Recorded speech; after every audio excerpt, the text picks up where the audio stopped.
Good morning, good afternoon, good evening. It's Mrs. Meeple back again for another quick review. Now, this review is a special one to me because this is my all-time favourite game. I am a big gamer, you know. I like big games and heavy games and long games, but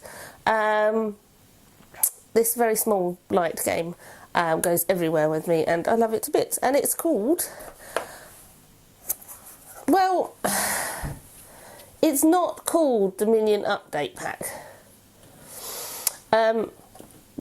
My game lives in this box because the box it comes in is a little bit bigger, and I put it into this box because this fits in my pocket, because it literally does go everywhere with me. So I don't have the box for it, but it, with the power of modern technology, it's called Pig 10. It's a zoch game.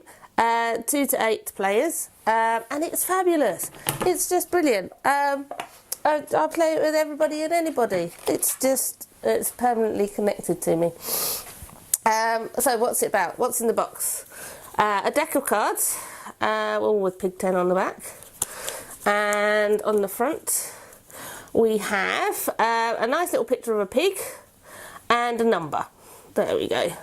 The pictures are purely there for fluff, but they are very cute.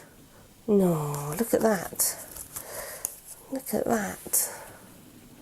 They are lovely, but they are just there for fluff. The important bit is the number. So I hear you cry, well, how do you play this amazing Pig 10? Well, you shuffle the deck, you deal 3 cards out to each player. You put the deck face down in the middle, and then each player looks at their hand, and all you do is play a card and draw a card. Play a card, draw a card. It's that easy. So for instance, player number 1 would play an 8. They would say 8.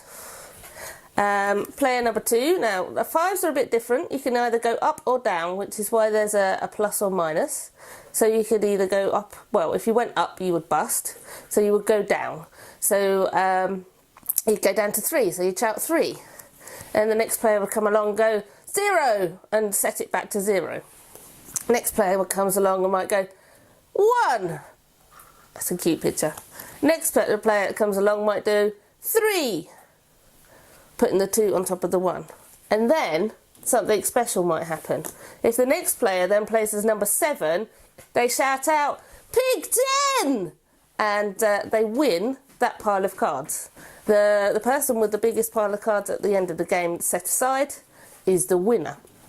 Now, you can count the cards at the end, but I like to compare the piles and see who's got the biggest pile. You want to have a big pile. Okay, so that's Pig 10.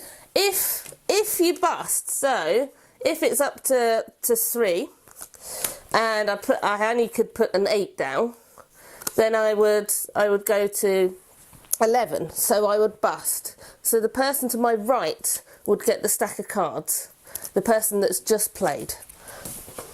You don't want that to happen. That's a bad thing. The other thing that can happen is there's a glorious Pig 10 card, and if a Pig 10 card is played on top of a 0, you obviously get to 10 and win the stack.